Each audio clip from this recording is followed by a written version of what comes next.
As we begin tonight's program, we would first like to start our evening by recognizing the Massachusetts people. The Massachusetts are the original stewards of the land that Harvard University resides on. As originators, their story, their existence, and their contribution is an important part of the Harvard experience. We invite you to learn more about the Massachusetts people and to take the time during this year, especially during a global pandemic, to support, uplift the efforts of Massachusetts people.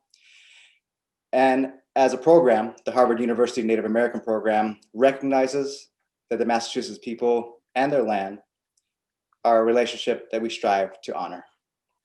I want to welcome you all to tonight's event, Dashgaja Harani Josh, Keshish. My name is Jason Pacino, and I am the community coordinator at the Harvard University Native American program. I'm Mandan Heratsa Rikara from North Dakota, and also from the Pueblos of Jemez and Laguna. Welcome to tonight's conversation. Tonight, we are discussing the documentary More Than a Word. We're going to discuss it with the filmmakers, John and Kenn Little, as well as Harvard's own professor, Philip J Deloria, who was featured in the documentary through interviews and his insight. Before we begin, I first would like to recognize that this event is co-sponsored. It's co-sponsored by two student groups. It's co-sponsored by the GSAS Student Fellows and also the GSAS Athletic Fellows, which are two graduate student organizations on campus. So we extend a warm welcome to those of you in the audience who are joining us from those communities, and we welcome the rest of you who are joining us from close by and afar. Tonight's program is going to start with a reflection from the filmmakers, John and Kenn. And then we'll bring in Professor Deloria for some added commentary, and we'll let the evening progress from there. At the end, we'll save time for questions and answers from the audience. And when we do that, if you could please use the chat function to type your question, and we'll take them in the order that they are received.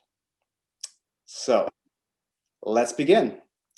The first thing I'm going to do is I'm going to go ahead and I'm going to introduce our filmmakers, our special guest panelists for this evening.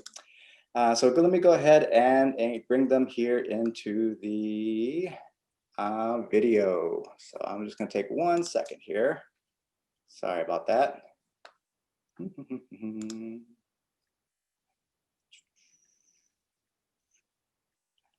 Video. So John and Kenn, if you could join us via video. Thank you very much. All right. So I will go ahead and put you on the spotlight. There we go. So there are the two of you. Great. John and Kenn Little are both enrolled in the Standing Rock Sioux tribe. They were born and raised in Denver, Colorado. And John graduated with his BA from South Dakota State and has a master's in history from the University of South Dakota. Most recently, John received his doctorate from the University of Minnesota. So congratulations to now Dr. John Little. Kenn Little lives currently in Kansas City, Missouri. He received his bachelor's in graphic design and new media from Full Sail University in 2013. And he is a multifaceted artist, writer, videographer, and musician, and often combines those abilities on his projects. Later on, we're going to be joined by Professor Philip J Deloria. He is a professor of history at Harvard University, where his research and teaching focus on the social, cultural, and political histories of the relations among American Indian peoples and the United States, as well as the comparative and connective histories of indigenous people in a global context. Professor Deloria is a trustee of the Smithsonian Institution's National Museum of the American Indian, where he chairs the Repatriation Committee. So, first off the bat, John and Kenn, we invite you at this moment to go ahead and just describe a little bit about your experience filming this documentary, the impact you felt that it's had, especially with what's happened this past summer.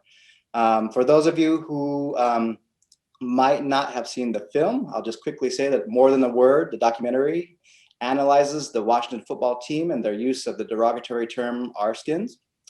And using interviews from both those in favor of changing the name and those against, More Than a Word presents a deeper analysis of the many issues surrounding the Washington NFL team name.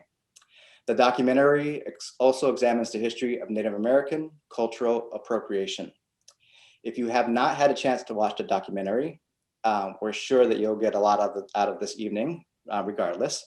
But as a gentle reminder, you can still watch More Than a Word on Canopy. And if you are at a higher ed institution, most institutions have a license to view it there. So without further ado, I'm going to pass the time over to John and Ken. All right. Well, thank you for having us tonight. It's really great to be here, and it's great to be on a panel with Dr. Deloria, who's featured in the film. Yeah, my name is John Little, and I guess, do you want to briefly introduce yourself, Ken? Yeah, hi. Thank you for having us. My name is Kenn Little, and John's brother, one of the filmmakers. Yeah, and I think as far as the process goes, you know, it was about I would say we started kind of thinking about this idea while I was a graduate student at the University of South Dakota, and just kind of thinking about how to put something together, because we kept seeing these conversations happen. One of my favorite things, I guess, to start with, was that when I read an article, I love to go and I read the comment section on there and see kind of what people are saying about that, as far as, because you can read the article and then you get a little bit of deeper view of sometimes some different sides. Oftentimes they're very polarizing, but I love to read those comments on there. And I noticed whenever there was an article or an issue, oftentimes they were leaving Native people out of that issue, or if they were including Native people, it was someone saying, well, my great great grandma is part Cherokee, or claiming, you know, I took my DNA test and I'm 1% Native, therefore I get to state this about how Washington football team is honoring me, or whatever. And so I think we really wanted to create a film that was going to really kind of create conversation about it, instead of having it be like a shouting match. And so I think that was kind of what we were envisioning when we were doing it. I think we often joke about this. We thought we were going to maybe make a film and put it on YouTube, and 50 people were going to watch that. And, you know, 5 of those views were going to be our mom. And so I think that's kind of what we really were kind of up against or thinking about when we were doing this. And, you know, it was a long journey. We started, like I said, in 2012. We got rejected from, I think, the 3 or 4 grants that we applied for. Basically, everybody told us that we needed an entire film crew. We needed people with film experience. And we just kind of kept pushing, kept going with it. And then eventually we're able to get our distributor, Media Education Foundation, actually basically kind of gave us a loan to actually do the film. We did have a GoFundMe where we were able to go to DC and actually do some of the interviews there. But then we actually were able to get kind of a loan from the distribution portion of it. And that's kind of how we got the film made. So a lot of times people ask me how to get grant funding for filmmaking or filming, and I don't know how, because we've never won anything. So it is one of those things. We were fortunate. We ran into like the right people at the right conference, as far as like them helping us out with the film. And is there anything I'm missing, Ken, or anything you want to add, I guess? I mean, I think to touch on that, I think that part of the other aspect of making it was that, you know, like a lot of the stuff that we were seeing, like ESPN, you know, various places had done, you know, like little articles or little excerpts on this. And we noticed that Native people were usually only used as like sound bites. So we kind of wanted to be able to use Native voices to, you know, this is a Native issue. So we wanted to be able to use, you know, the actual voices of the people involved in this case, as opposed to, you know, somebody speaking for them or giving an opinion. So I think just, you know, that was another reason that I really wanted to kind of get into it and get something made, you know, just to add that to, you know, the multiple, you know, news articles and whatnot that have been out there. So. Yeah, and I think, you know, one of the things that I think we're both really proud of is that we really just kind of did it on our own. I think you know, like I said, we really struggled to find funding for it. We were fortunate to have a lot of people beside us that didn't say we were crazy when we said we wanted to make a film. You know, I've always appreciated Dr. Deloria for when I emailed him as a graduate student. You know, he replied right away when I asked him if he was interested in doing an interview. You know, I've always admired the fact that he replied and actually said, yes, I would love to like help in any way possible. And we were fortunate enough to kind of surround ourselves with people who did that, who told us, yes, you can do this. Another person on this, I saw that logged on earlier, Kyle Schaefer, was always really supportive. And I was fortunate to have people, and I think Ken as well too, that were like, no, this isn't a crazy idea. This is something that's really needed, and you can totally do it, even if you don't have any film experience. And we were fortunate. Ken is a really talented graphic designer. He has some background in making music videos and different things like that. But I think that was always a thing that we were really fortunate to have people who told us, yes, you can do this, even when sometimes it didn't feel like we could, or didn't even seem like a possibility. And I don't know, is there anything you want to add on that, Ken, or anything? Or No, I mean, I think you touched on most of that, what I would have said. So yeah, and then I guess as far as, it's been crazy. I think again, when we made this, I think we thought, we were going to have, being in Native Studies and knowing some of that community, we thought we'd have a few venues to screen the film. I think the first year it came out in 2017, I think probably in person that first semester probably did, I think 25 to 30 screenings. We basically did a tour. Harvard was part of that, actually, when we basically did a 2-week tour, which was amazing, but very exhausting. But it was really awesome to go from, anywhere from California to Notre Dame to Harvard, Arizona, all these other places. And I think we've been fortunate. I was trying to keep count for a while, but I think the film has probably screened at over 500 venues.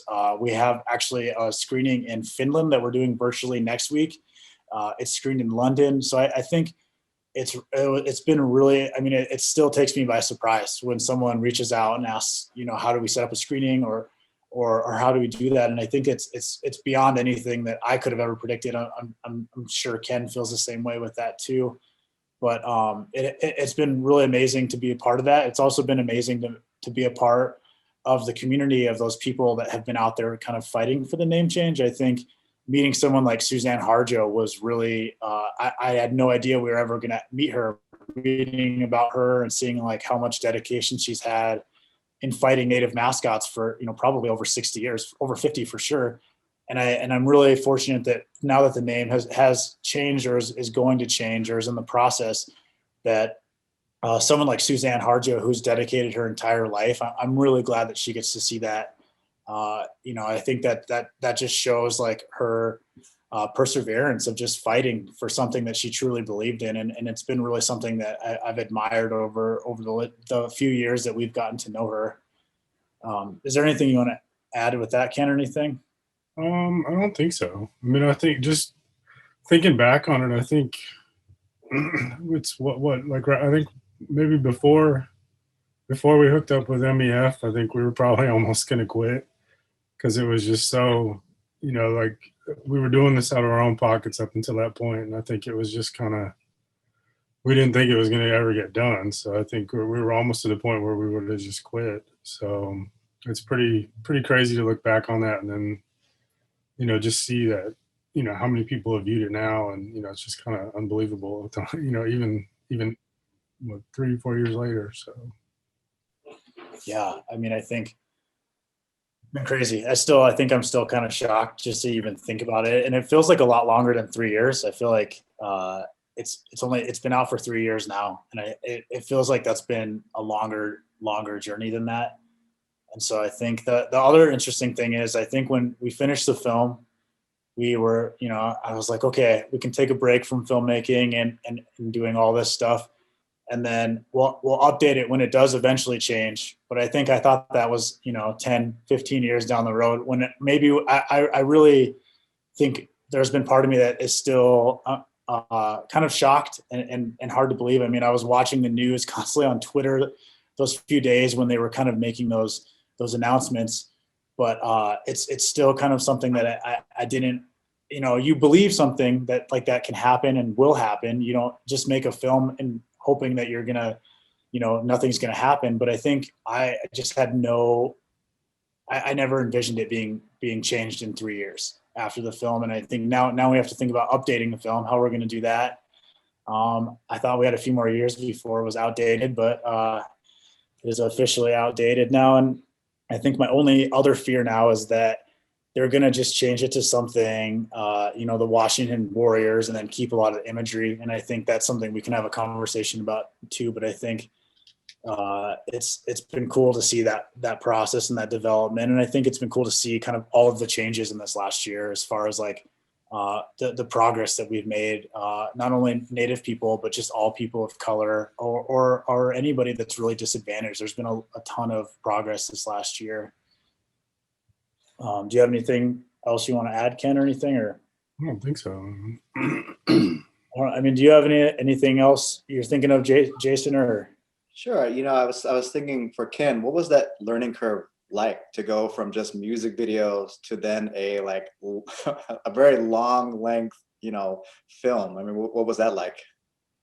I mean, I guess it did have a bit of a challenge to it, but I mean, I think that, given the material that we had, the interviews that we had, it just kind of started to flow together, naturally. And I mean, I don't know if that's really evident in the way the film looks, but I mean, that's kind of the way I still edit I kind of edit to music. So I kind of try to find a rhythm, and kind of, work things in that way. So I don't know if that's something that people can see, but so, I mean, it was kind of a natural progression, I guess. But I think if we didn't have the material that we had or the brevity in the interviews that we had, I think it probably would have been a lot harder. But, I think we sat together over FaceTime, and, just long nights, I'd work all day and then come home and we'd do this till, midnight. And so, I mean, it just kind of came together over a couple months, I think, just kind of putting it all together. And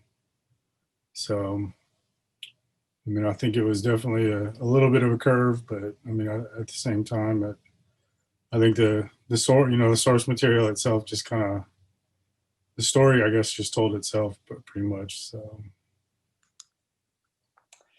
And I guess the final, I guess, thought I had too was sort of why the Washington team. I mean, you're kind of in the Midwest. Ken's in the Midwest. John, you were out west as a grad student. There's Chicago Blackhawks are close by. Cleveland Indians are closer by. So, what sort of pointed you towards the Washington football team?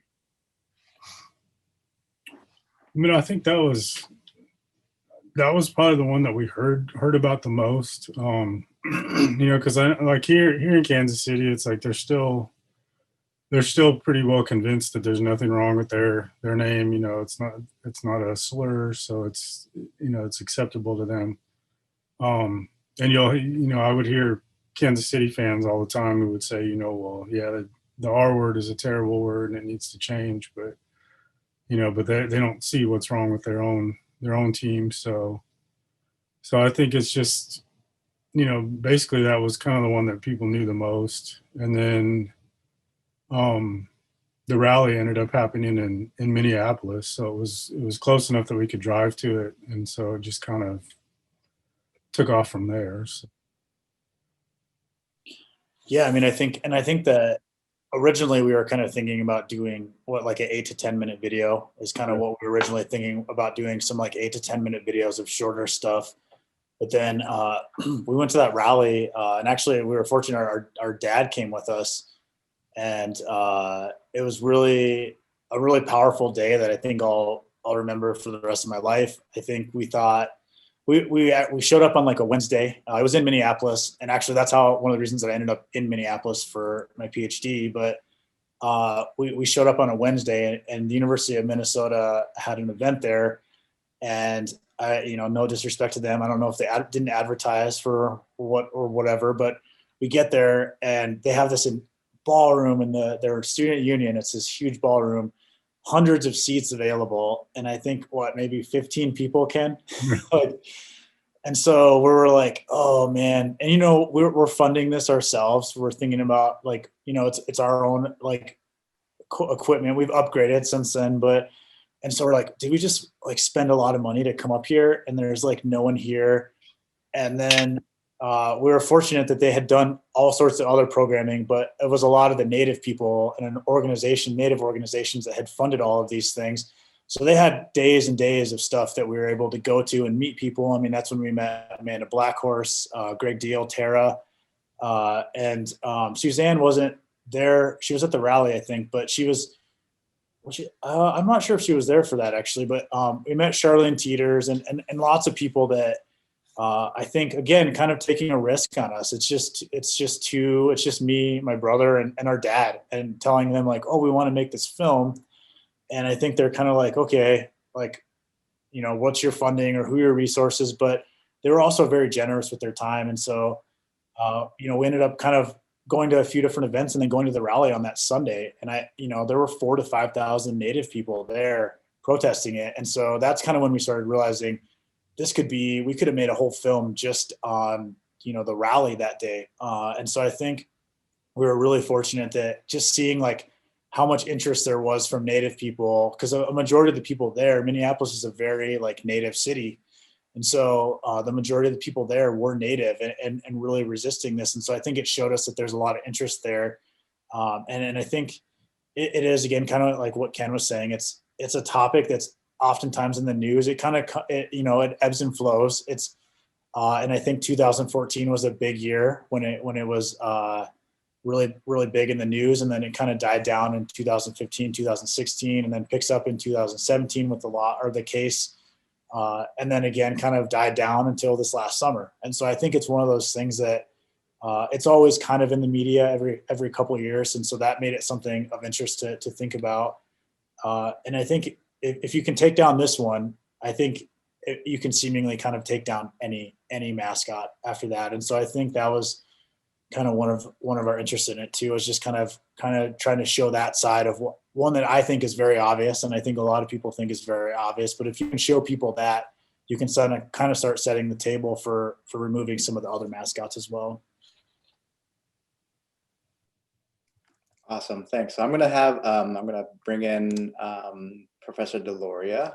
So if you want to go ahead and there you go. I'm gonna add you to the mix. There we go. Look, we're all here. Great. So it's done. I mean, well, not done, but so change happened. And it was interesting because when I rewatched the video, I saw a lot of it's in 5 years. Definitely. That's the messaging we kept hearing. 5 years out, 5 years out. And I'm assuming you filmed this, 2016, 2015, and really 5 years sort of did pan out. So what's that impact? What does that mean now that we don't have the Washington football team named the way that it is? Professor Deloria, do you have any sort of initial thoughts on that, on the impact of that? Sure. One of the things that seems to me interesting and really relevant to the film. I mean, the film seems incredibly prescient. I just watched it like literally, an hour ago. And I gotta say, John and Ken, you guys talk about sort of like, we'd never done this before. It's patched together. The film looks really, really good. And Ken, I just think I'm a former video editor. I just think the editing is so good. The use of music is so good. So I just want to start by saying that the film is really good. It's not just a couple of guys sort of throwing something together. So it seems to me like the Washington team invested a lot of energy and created a discourse about honoring. We're honoring Indians.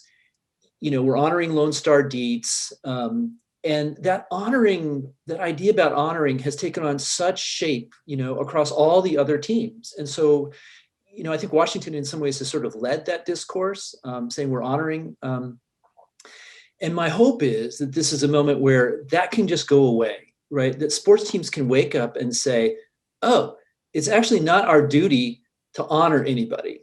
And that you can imagine making an affirmative argument about what a sports team does for a city or a town, which is that, it creates this, I'm a sports fan, right? It creates these amazing opportunities, right? For the construction, the building of community, for a kind of vernacular fan culture to create certain kinds of rituals. I think what the message of this particular moment is like, you have to be really, really careful about what that's going to look like, right?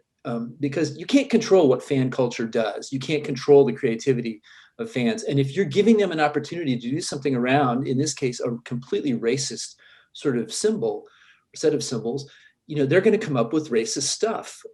But if you can give them something that is not that, and you can be affirmative about what a sports team can do for a community, and just get everybody to stop thinking that they have to honor people. This is where, John, I think you sort of said, oh, they're going to talk about making it the Warriors, which was just, completely ridiculous. And they were saying the same kind of deal. We feel like we need to honor our veterans. Answer, no. Sports team's purpose is not to honor anybody, veterans, Indians, anybody. It's just not to honor people. It's to build community. And so I think there's maybe an opening for a different way of thinking and talking about these things that, you know, maybe is going to have some consequence down the road. So John and Ken, what was that like then? The sort of the day of the week that, you know, the name changed. I mean, what kind of was going through your mind, and what was your thought process kind of like? I think for me, I think it was just disbelief the whole time. I mean, it was just kind of, I think we kind of texted back and forth a couple times, and, you know, I didn't think it was actually going to happen.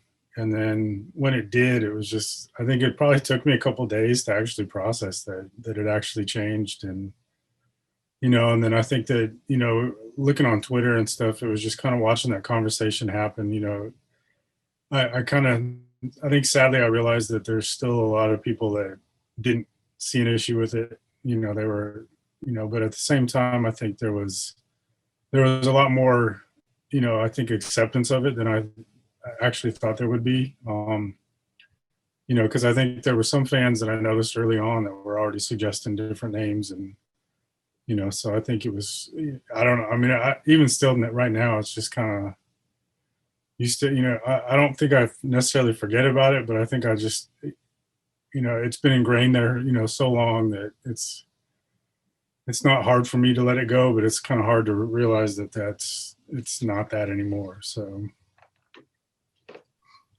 Yeah, I mean, I think I've had these two moments in my life where I always envisioned like what they would be like, and one of them was the Cubs winning the World Series, which I thought was never going to happen, and the second was the Washington football team changing the name. And I think I always had these moments in my head of like, this is what it's going to feel so great, it's going to be so amazing, and then it happened, and it was I think I was just kind of shocked for both of those events. The Cubs one, I was able to kind of recover very quickly, but the Washington football team, I think, like Ken was saying, it's just it's still, you know, on one hand, I was excited. I was fortunate enough to be with 6 Native students. We were doing a summer program, and like we had a really good discussion about it, and conversation about what the future looks like and different things like that. And so, you know, I think we were actually celebrating that day. We were doing a lot of programming and celebrating some other stuff, and then like that on top of it was even better. And so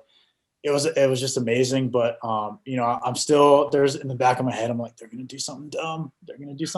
And so I hope that they don't. I hope that they can think about change and creating change, and I hope it continues. You know, there are other conversations. I hope we can continue having those conversations, but. You know, it's exciting, but it's also I'm a little bit like, what are they going to do? And so hopefully we'll start hearing some of those solutions sooner than later. That brings up a good point. I'm kind of going to bring this back to Professor Deloria. How does the United States, or how do fans rehabilitate? Because, you know, they you know, it's kind of like they had to go cold turkey in a sense. Like they've been shut off from this community that they've built. How did they rehabilitate? Yeah, it's a really great question. But I think, you know, Washington itself actually has a precedent for this, which is the basketball team that used to be the Bullets became the Wizards. And this is one of the things, you know, that Suzanne Harjo, you know, she got Abe Pollin, the owner of that team, you know, to actually sort of kind of align with her, you know, and in making appeals to the NFL and saying like, look, it's just not that hard. Here's what here's what you do, and here's how you do it. So there's so much precedent for the shifting and changing around of team names. And yeah, you can see a lot of times it's hard for those communities, right? And they wanted to be the red men, and they became the Red Hawks, and they had to keep the red because they just couldn't, you know, quite let go of it. You can see the ways it's just this sort of painful disattachment. But I think you can see also many, many other cases and many other ways in which communities quickly can get behind, you know, get behind their teams. I mean, as someone who grew up in Colorado, I was a big fan of the Denver Bears baseball team. The minute we got the Colorado Rockies, who could remember the Denver Bears? I can, so I think sports has a forward momentum. I think the nature of that community has a forward momentum that with, care and leadership on the part of ownership, which is not at all clear that we're going to get that from Dan Snyder. I think you can do it, in a good way. And it might even be easier to do it with the pros than with colleges or high schools. And that kind of also brings up another good point. This is only at the professional level, and we have, smaller markets, smaller venues, and even tribal communities that have, native imagery for mascots. So, John and Kenn, is that sort of, what are your thoughts on that? Is that more than a word part two, or, what do you think about that? Yeah, so we did a screening at the University of Cincinnati. Was that 2 weeks ago, Ken? Or 2 weeks ago. Yeah.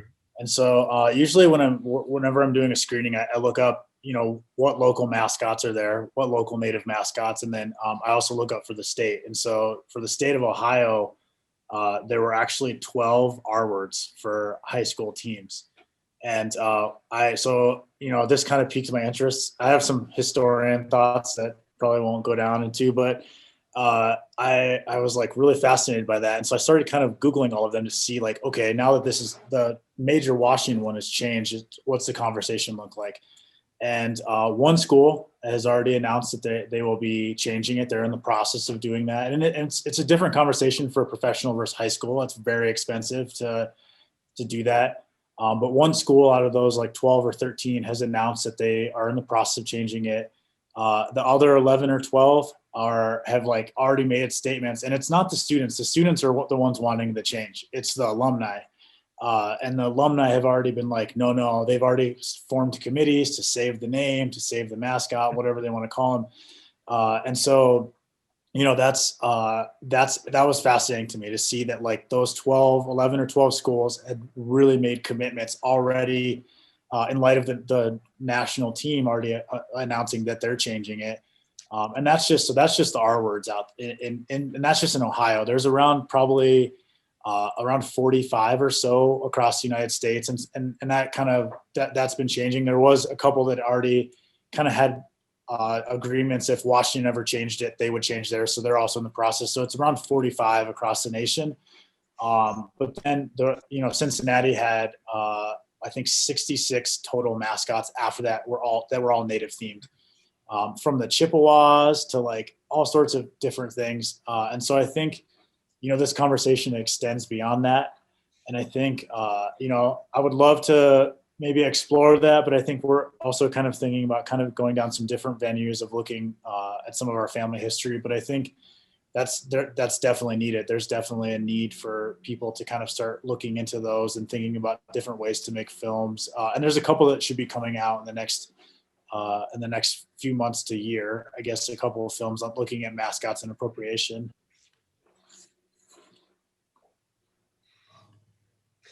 I mean, you think about the difference between the pros, college, and the high school, and a lot of the college stuff got changed in the 70s, and in subsequent kinds of years, and I think, Suzanne Harjo talks a lot about, what happened at OU and Little Red, and that was driven by a lot of students, but also by the sort of intellectual and moral sort of commitments that universities say that they, said that they have. So there's a kind of a rationale for universities to sort of do this and take this on. Pro teams change their names all the time, right? When they move from cities, they go here and there. This is a, commercial and commodity kind of decision. But small town high schools, right, that have piled up decades worth of alums, right, who have this intense emotional investment. I think there was a kind of a moment when a lot of the easy pickings, for high schools sort of happened, and things that were driven by school district kind of mandates or state laws. But I think, what we're seeing now with the high schools is that the last holdouts and the most recalcitrant folks are kind of doubling down, on this. And, where at one point it looked like public schools were a really good point of intervention on this, I feel like, at this point, the public schools are really kind of a major challenge because of, these small schools that are left. And one of the things that happened in California was that they enacted policy to sort of enforce this measure where high schools had to then do away with their native mascots. I mean, Is policy the way? Is it the only way? It's tricky because you know, kind of like Phil was saying, is that you have all of these people who are super invested in it. I went to a high school, so I went to Winter High School, which is a border town by the Rosewood Reservation, and they were the Winter Warriors when I was there. They had just changed it when I got to high school, but I was in 8th grade when they were changing it.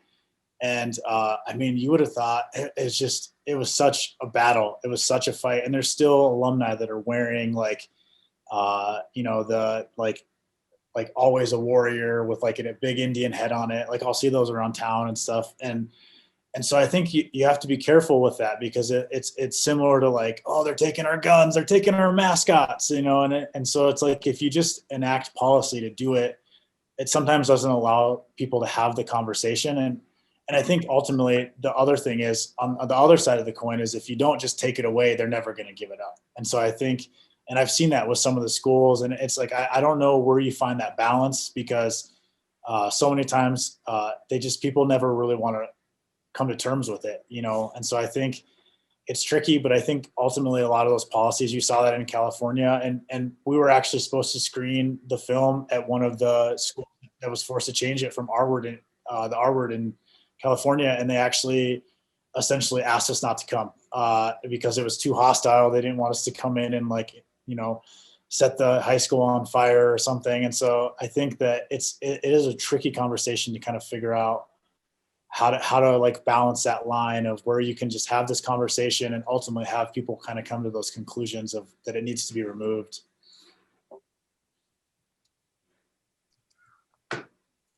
So we have some questions that from our students, and we'll get to the audience question and answer period just after this. But one of the questions that our students had was, do you see the Cleveland Indians making this change?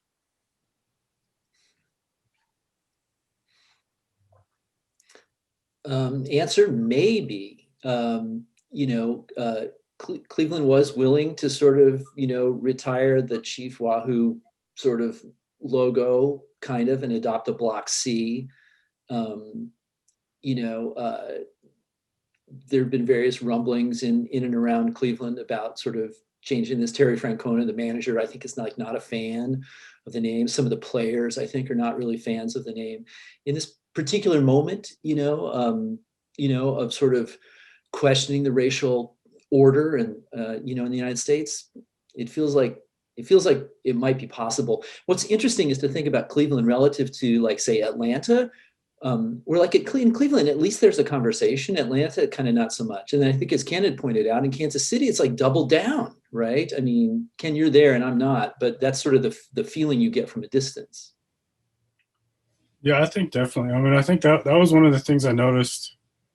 You know, when the news first came out, is how quickly, like, you know, like the Blackhawks, you know, Braves, you know, Kansas City, it's like they all just kind of, you know, made statements, you know, basically asserting that they're not changing it, but then they're gonna make some kind of little effort, or, you know, like Kansas City, they devote one game for Native American heritage, and you know, and it's just kind of, I don't know, it's kind of problematic, and they really have doubled down on it here, and it's kind of that's kind of the irony of it, is because they've done a lot of social justice initiatives. I think Mahomes has done some social justice initiatives, but it's like you're not, you know, it's like you're almost getting it, but you're still kind of missing the point. So, you know, and I know like the local Indian Center has actually, every home game they've been protesting in front of the stadium. So, and that kind of changed as a result of like George Floyd and whatnot, because they were nonprofit, so they considered it a political issue. So they actually could have lost their nonprofit status if they had actually gotten involved. And they basically reclassified it as a social justice issue. So now they can actually comment on it, and they actually got funding to do it. So every home game they've been there.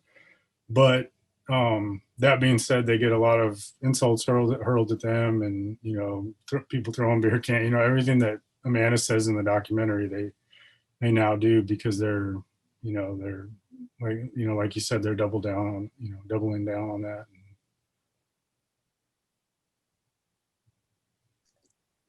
So Ken, if you could, or sorry, not Ken, John, if you could, Ken kind of brought up a good point, about, that this summer was unique and that, the murder of George Floyd, created this atmosphere, this landscape where change was asked for in many different ways, whether it's for Black lives, whether it's for racial equity, how does that how do you feel like that is incorporated into this sort of name change, like this summer of 2020, a lot happened. How does that all kind of come together with sort of, Black solidarity with Indigenous voices? Yeah, I mean, I think that there were a lot of factors into the changing of the name, and I think, on one hand, I want to acknowledge people like Suzanne Harjo who have been fighting for 50 years. I mean, I think keeping that issue in the news constantly for those 50 to 60 years was a huge factor in kind of keeping the ball rolling for it. But yeah, I mean, the murder of George Floyd, Breonna Taylor, I just all of those things happening at once. I think people feeling like they were stuck in their house from COVID, different things like that. I think that's really what finally got the conversation going. And I don't think I would have saw the connection to those things happening the way they did. I mean, I'm really glad they did. I mean, I'm not glad that like how we had to get there. It's an unfortunate tragedy to get there, but at the same time, it's really powerful to see all of the progress we've been making as far as we don't have a Native woman on butter anymore in the store. That's still kind of a shock. That got tagged in there with like the Aunt Jemima and Uncle Ben too. And I think it was just this really powerful moment where people started thinking about representation and how they wanted to see their communities portrayed.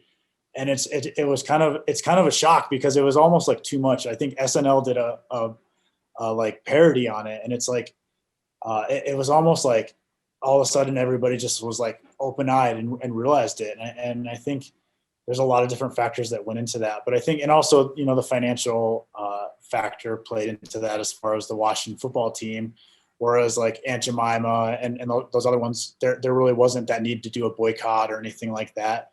Those were just changed. And so I'm appreciative of it, but it's been crazy to see just how everything happened. I mean, I like I said, I think it's still hard for me to even talk about it because it's a shock that it even happened. But I think the way that it happened was even more, obviously a huge tragedy, but at the same time, like, I think it's been really great that we're doing this like solidarity, like people of color really supporting each other in a lot of different issues. And I hope that continues because if we're going to be changing the system as a whole, we need to be all on the same page and we need to be helping each other for whether it's better representation or disability services or whatever, anything that like we need to be supporting each other on all of those things because we're all on the same team. And I think so many times we're competing against each other. And so I think that that is a really powerful moment this last summer, powerful moments this last summer that happened. Thanks, John. Go ahead. I mean, if you think about the ways that sort of the racial reckoning, right, that has really come out of the summer, has been around Black Lives Matter, but has reflected, kind of across the whole spectrum.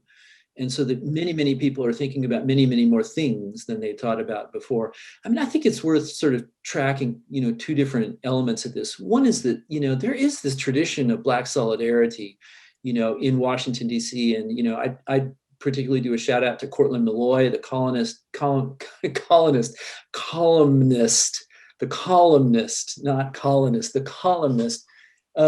has been writing about this from a long time, in the DC papers. And basically, I mean, his diagnosis of this was, after the riots of the late 60s, thinking about racial reconciliation in Washington was a black-white binary kind of thing. That's the population. And that the football team was this moment of kind of shared community building and was a healing kind of enterprise. And only later was there the realization, right, that other people were being left out and affected, by this. So, Malloy has always been this really interesting and smart kind of critic and person representing, sort of Black solidarity points of view. And it feels to me like that has really grown, over time. When NMAI had the symposium on mascots. I was there for that, and I went and did this interview with this Black radio station. And I mean, it was really quite extraordinary, sort of seeing the ways in which this was really sort of building a kind of repudiation in some ways of that history of kind of bonding and looking forward into something new. So I think Black allyship has been really, really critical and important here. And at the same time, then also sort of non-Black and non-Native folks seeing the broader landscape around race and coming to certain kinds of realizations. And that, has been to the benefit of this particular issue for Native folks, as well as other kinds of issues for other people in the country. Thanks. So our final question from our students is kind of stepping away from what we've talked about previously, which is we've been talking about non-natives and their use of imagery and mascots, native imagery. But what about our own communities? How do we reconcile, or how do we make progress with our own communities, whether on the reservation or maybe even with tribes who enter into agreements with colleges to use native mascots, or at least a name? How do we deal with that?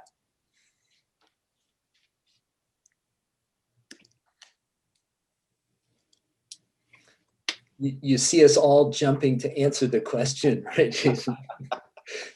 I mean, it's hard, right? I mean, it's it is just part of the contradictions that we have to live with, right? If we believe in sort of mounting a cultural politics around these kinds of issues, as I do, and I know others do, but if we also believe in tribal sovereignty, like I'm not going to go to the Utes or the Seminoles and tell them what they can and cannot do, right? Even if what they decide to do is detrimental to that kind of larger cultural politics. So there's always going to be an unevenness, I think, about these things.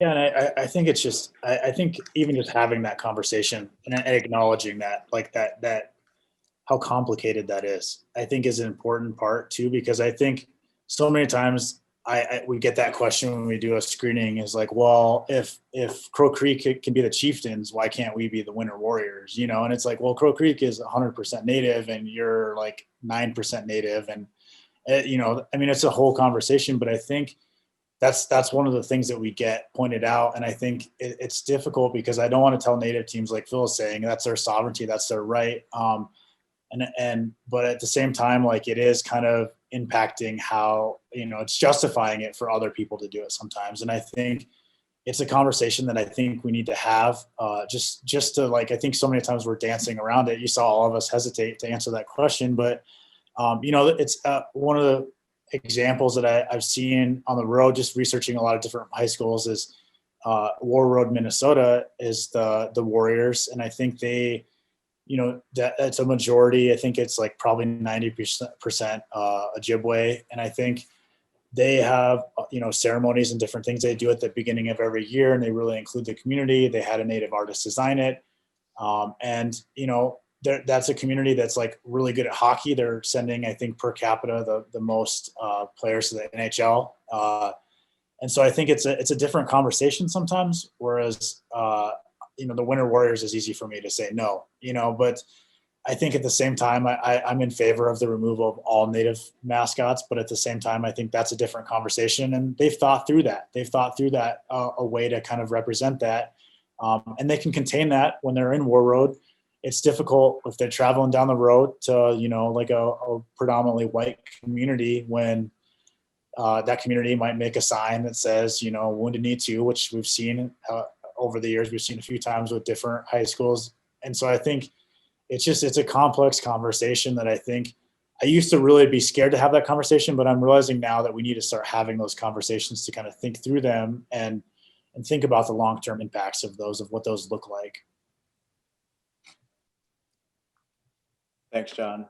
So now comes the time for our question and answer period. So if you're in the audience and you would like to pose a question to our panelists, feel free to drop that into the comments, and we'll try to get through as many as we can. We'll do this for about the next 10 minutes, and then we'll wrap things up and close out. So if you have something that you have on your mind, feel free to type it into the chat, and we'll pose it to the panelists.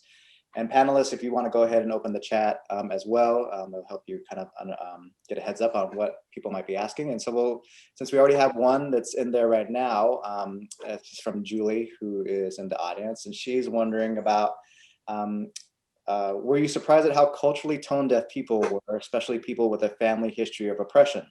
And feel free to jump in.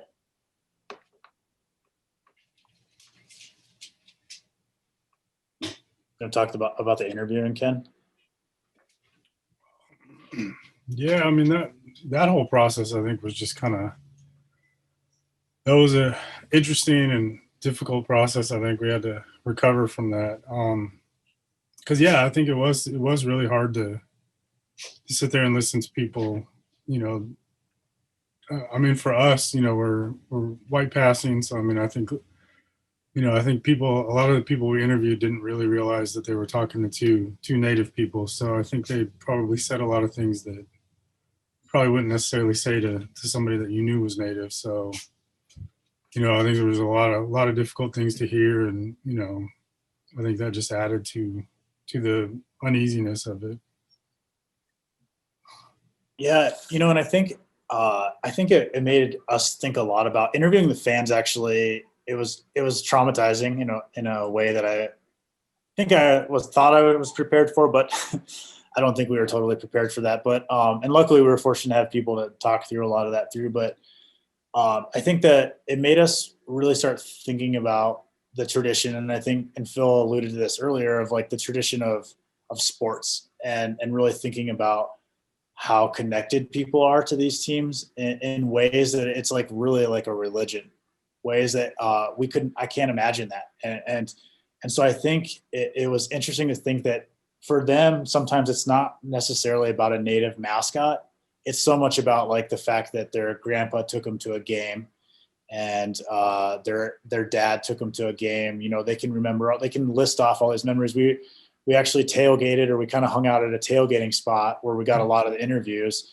And they were telling us stories about how they were roommates and they could remember watching the games. One of them was a Cowboys fan and the other was a Washington fan. And they could remember watching on little tiny TV in their dormitory. And, like just stories like that just really, we didn't even have to give any questions. They were bringing stuff like that up. I think it made us realize that it's not, I mean, that's one of the reasons we chose a title more than a word, but we realize it's not just so much a team name for them. It's about all these other connections that you have to figure out ways to navigate.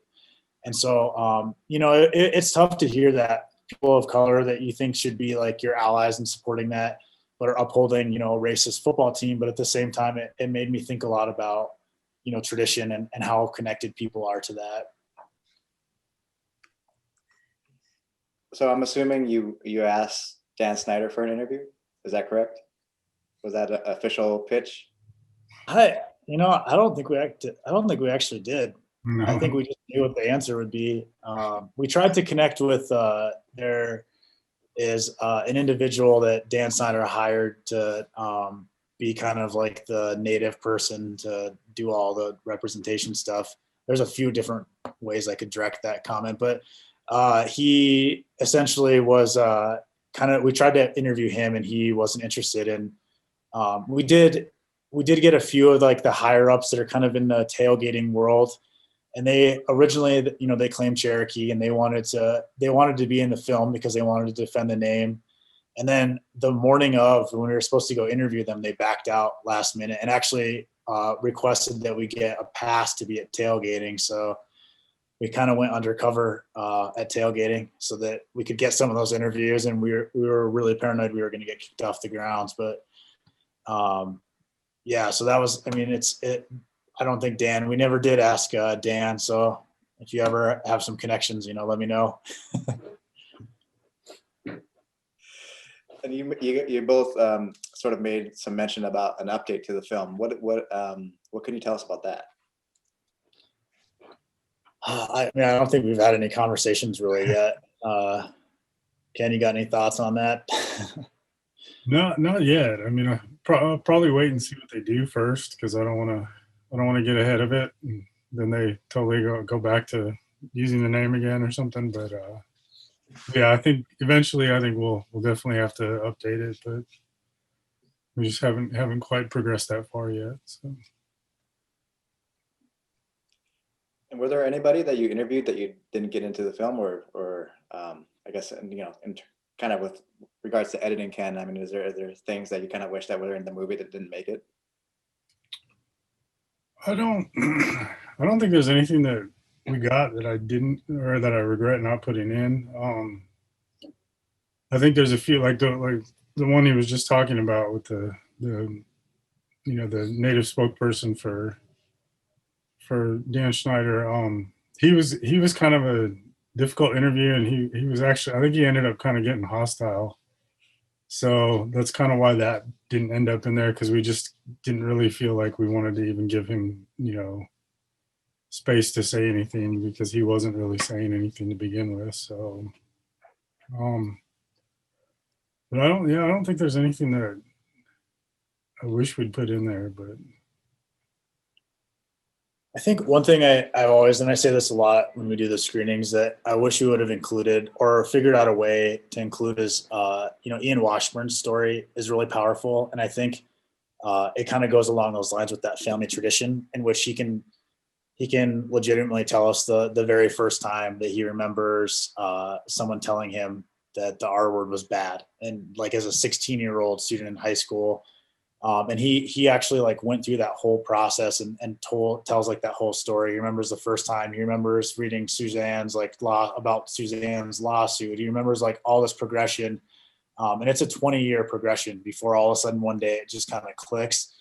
And we did have a time limit. We actually went over. I think we were supposed to be 60 minutes or less, and we went over by about 10 minutes. And so it's just at that point, it's kind of figuring out things to kind of cut out of it, but. There's also this really powerful moment in which he actually his family had been a season ticket holder for, I think, 70 years. And again, that's that same line, his grandpa taking him to games, some of his earliest memories of childhood. And he actually gave up those season tickets. And we have like the letter, we have him on video reading the letter that he wrote to the Washington football team. And it was an emotional moment in which I was about to like lose it, filming it, and just, it's a really powerful moment but also demonstrating kind of how connected he was to the team, but also making that sacrifice to like give up those tickets if they're not going to change the name. And so I think just some powerful moments like that I wish we could have included, but it's tricky to include everything, as in a 70-minute film is already a long film anyway.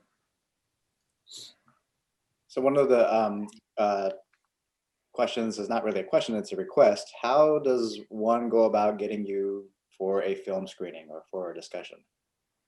Yeah, I can put it in here. Just email morethanawordfilm@gmail. And you can just put in a request there, yeah.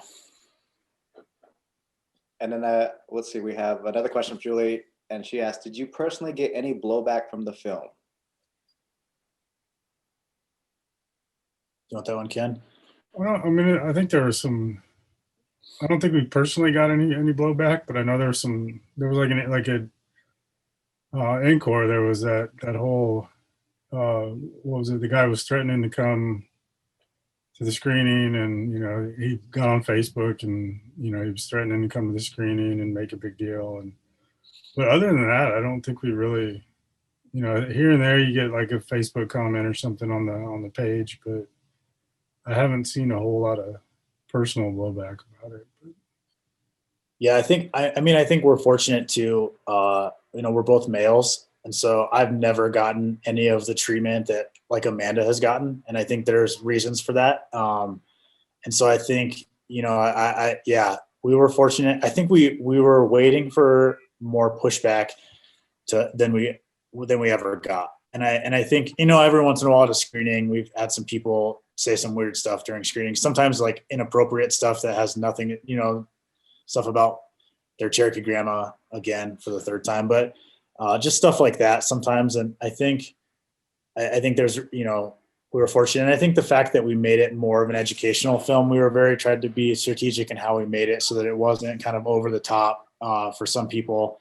And so I think that kind of helped in that it helps people kind of process it a little bit but yeah, nothing like Amanda has gotten. I mean, she's gotten some awful things.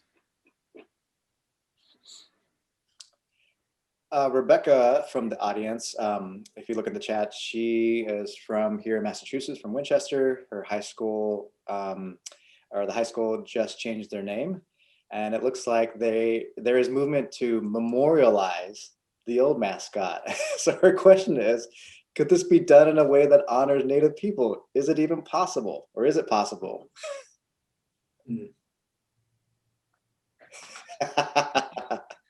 I'm just gonna say no, I guess.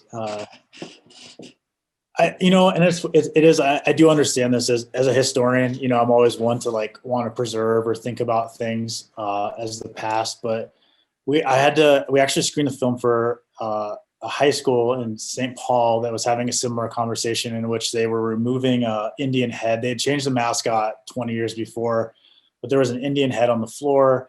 There was a weird ceremony thing where like if you were non-native and you walked on it, and you were gonna like get pregnant if you were a female, and so like you had to bend down in front of the high school and kiss the thing, and so it was like people were getting injured because people were getting it was a whole weird thing. So they screened the film, we went to it, and of course the alumni showed up. That was probably the most hostile event I've been to, actually. The alumni showed up in full force. They told us they were going to bring hundreds of people. They brought 3 people, and then there were like a bunch of Native people. They ended up getting in a huge argument.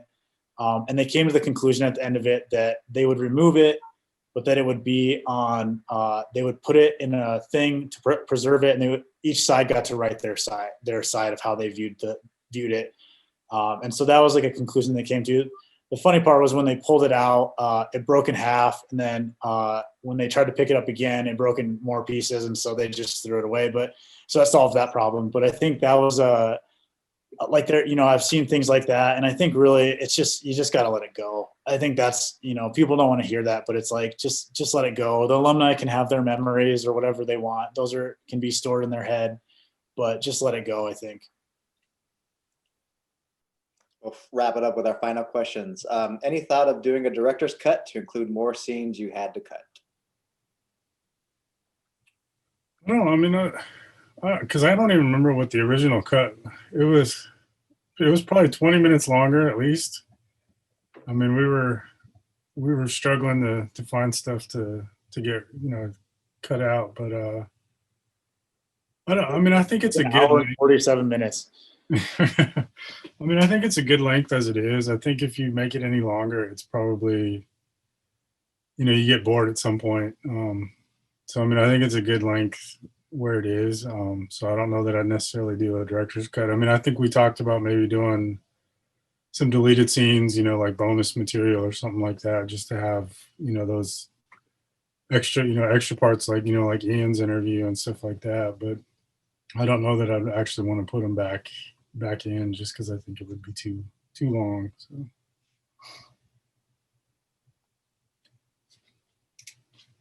Well, thank you very much, Professor Deloria. Do you have any final thoughts before we leave? Boy, I was going to say something about not memorializing and contextualizing, but I think John said it, far better than I, right? I mean, we've got this whole issue around, what do we do with those old statues? And, what do we do with these things? And, one answer is always we contextualize them, which is like not that happy an answer, not that satisfying. But to say memorialize is to sort of say, like, we will keep the memory of this stuff alive, right? And I think that's exactly opposite of the whole point, right? Which is to put this stuff away. It really does go to some of the stuff I think that you guys, made mention of some of the work of Stephanie Freiberg, and that work is the psychological work about the effects of this stuff on Native youth is really important. And it's not just the stereotypes that are there, it's the experience of Native youth seeing powerlessness, right, in action, right? That these things have really, really negative kind of consequences. And, for me, I mean, in some ways, like we haven't really talked that much about it, but that's sort of the bottom line here, right? Is how do we think about the future? How do we think about, the next generations, and how do we take care of them? John and Ken, do you have any final thoughts? I don't think so. I mean, I just thank you for having us here, and everyone that's watched the film. It's been amazing to something that I think we didn't think anybody was going to watch. That, you know, so it's been amazing. You know, we're still doing this 3 years later, and people are still watching it. So it's been pretty cool. So I just thank everyone for that. Yeah, I think, yeah, thank you for letting us be here tonight. And I think for anyone interested in like reading material, the Stephanie Freiberg article is really foundational. Phil's work, playing Indian, was really foundational for us to like think about those things. That got me thinking about those things way longer than before I even started thinking about making a film with Ken. So I think, you know, thank you for that. I think thank you for your work, and I think check out that book. And there's a lot of other great literature out there that's been thinking about these conversations for a lot longer than the film's been out. So really look for a lot of that literature. All right. Well, thank you to all three of you. It was a great conversation, and thank you to the audience for joining us this evening. To learn more about our program, you can always visit us at hunap.harvard.edu. We're also on social media. We're on Twitter, Instagram, and Facebook.